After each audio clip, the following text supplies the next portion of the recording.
महाराष्ट्र में बीएमसी का चुनाव होने वाला है। सभी राजनीतिक पार्टियां अपनी अपनी तैयारियों में लगी हैं, या फिर कहें कि एक तरफ महायुति तो एक तरफ महाविकास आघाड़ी अपनी चुनावी तैयारियों में लगा हुआ है। महाराष्ट्र में इस चुनाव को लेकर सरगर्मियां बहुत ज्यादा बढ़ी हुई हैं। इन सरगर्मियों के बीच महायुति मतलब जिसमें बीजेपी शामिल है, एकनाथ शिंदे की शिवसेना शामिल है और एनसीपी अजीत पवार शामिल है, इसमें तकरार की खबरें निकलकर सामने आ रही हैं। दरअसल देवेंद्र फडणवीस ने एक कैबिनेट की मीटिंग बुलाई थी जिसमें शिवसेना एकनाथ शिंदे के कैबिनेट मंत्री नहीं पहुंचे और खुद एकनाथ शिंदे भी नहीं पहुंचे, जिसके बाद देवेंद्र फडणवीस ने फटकार लगाते हुए दोनों दलों को बड़ी ही आसान भाषा में समझा दिया है कि गठबंधन के धर्म का पालन आपको करना होगा। क्या वाकई में महाराष्ट्र में तकरार चल रही है या सिर्फ बढ़ा चढ़ाकर दिखाया जा रहा है और देवेंद्र फडणवीस को ऐसा क्यों कहना पड़ा, इसी विषय पर चर्चा करेंगे। मैं हूं आपके साथ अभिषेक पुंडी और मेरे साथ मौजूद हैं वरिष्ठ सहयोगी पंकज प्रसून। सर, बहुत स्वागत है आपका।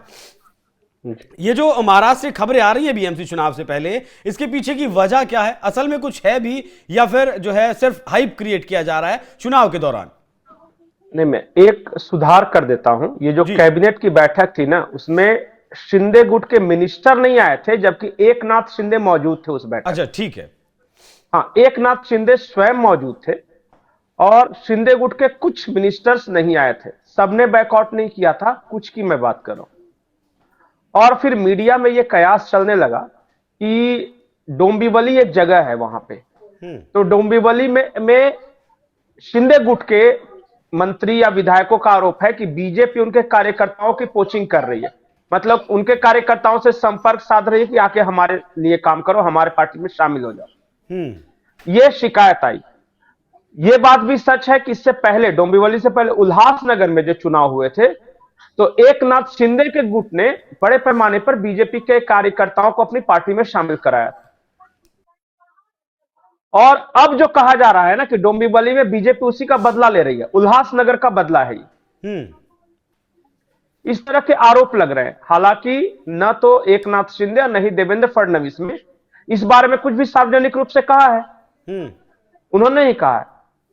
अब स्थिति यह है कि उसके बाद एक और बैठक हुई, कैबिनेट की बैठक के बाद, और देवेंद्र फडणवीस ने एकनाथ शिंदे गुट के सभी नेता और बीजेपी के भी जो भी टॉप नॉच नेता है वहां पे, उन सबको बुलाया और कहा कि समस्या क्या है।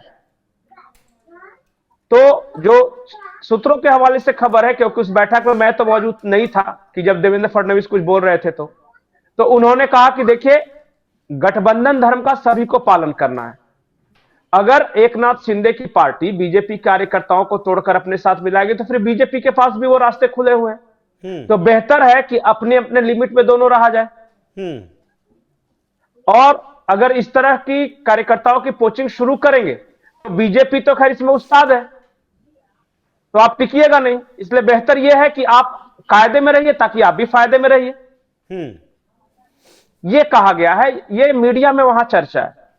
तो ये चीज यही खत्म हो जाएगी, आगे भी बढ़ेगी? क्योंकि अक्सर देखा गया है कि छोटी छोटी सीटों को लेकर विवाद बहुत ज्यादा बड़ा हो जाता है। लेकिन यह भी तो देखा गया है कि तमाम विवादों के बावजूद भी और तमाम आरोप प्रत्यारोपों के बावजूद भी ये लगातार 2 साल 2.5 साल से ये सब मिलकर सरकार चला रहे हैं। एकनाथ शिंदे तो और पहले से, वो तो मुख्यमंत्री भी रहे उतने दिनों तक।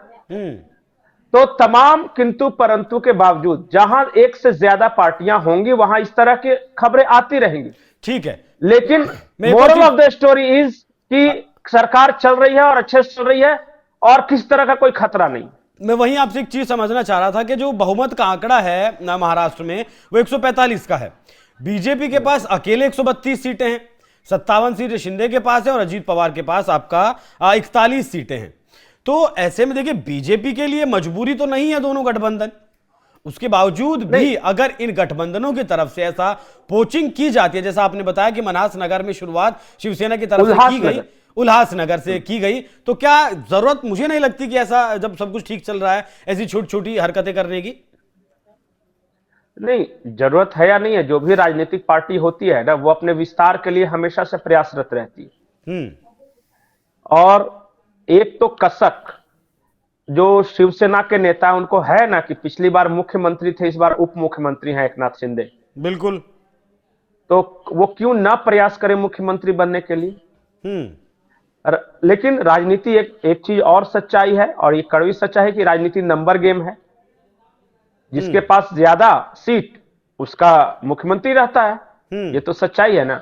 बिल्कुल। अब हर कोई नीतीश कुमार तो है नहीं कि कम नंबर लाने के बावजूद भी मुख्यमंत्री रहे। वो तो विरले है ना नीतीश कुमार। वो तो जब से मैं देख रहा हूं कि जब पहली बार जब वो मुख्यमंत्री पद की शपथ ली थी तब भी उनका कम नंबर था बीजेपी से, और आज तक कम नंबर ही है बीजेपी से हमेशा। लेकिन इसके बावजूद वो हमेशा से मुख्यमंत्री रहे हैं। ये भी एक सच्चाई है।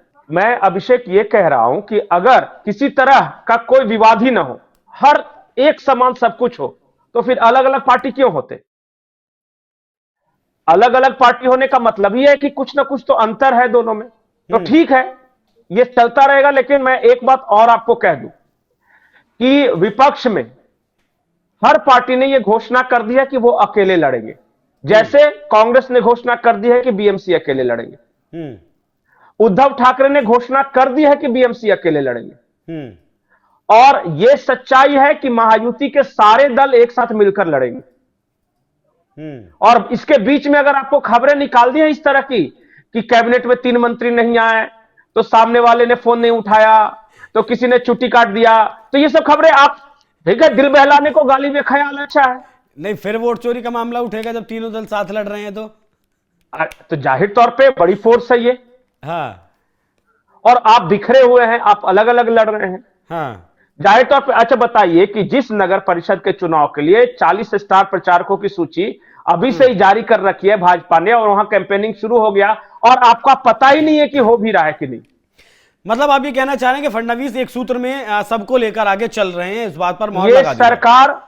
ये सरकार चलेगी, चल रही है, बेहतर काम कर रही है। और बीच में चूंकि देखिए क्या होता है ना कि पत्रकार भी थोड़े आलसी हो जाते हैं, जब कुछ कर ही नहीं रहा है तो हम क्यों यहां पड़े हुए, तो वो फिर खबरें निकालते। अच्छा एक बात बताइए कि बैकआउट किया कैबिनेट का ये एकनाथ शिंदे ने कहा? नहीं। फडणवीस ने कहा? नहीं। खुद उस कैबिनेट की बैठक में एकनाथ शिंदे शामिल थे। हां। तो इनको कैसे पता चला कि शिवसेना ने बैकआउट किया है? जब पार्टी का नेता मौजूद है कैबिनेट बैठक में, तो तुमको कैसे पता? बस ऐसे ही मेरा मन किया आज बैठ के। ठीक है। आदित्य ठाकरे ने भी निशाना साधा है इस मसले पर कि कैबिनेट की बैठक जो है वो जनता के फैसलों के लिए होती है, ऐसे आपसी मनमुटाव के लिए नहीं। बिल्कुल बात सही कहा आदित्य ठाकरे, तो बिल्कुल सही बात बोला। उनको बोलना भी चाहिए क्योंकि उनके पिताजी जब मुख्यमंत्री थे तो इसी कैबिनेट की बैठक में गृह मंत्री, और उनके उस वक्त थे गृह मंत्री कोई रुकिए जो ये इसमें फंसे थे बाहर से पैसे कलेक्शन में, एनसीपी के थे वो, और उनका तो उद्धव ठाकरे के साथ झगड़ा हो गया था।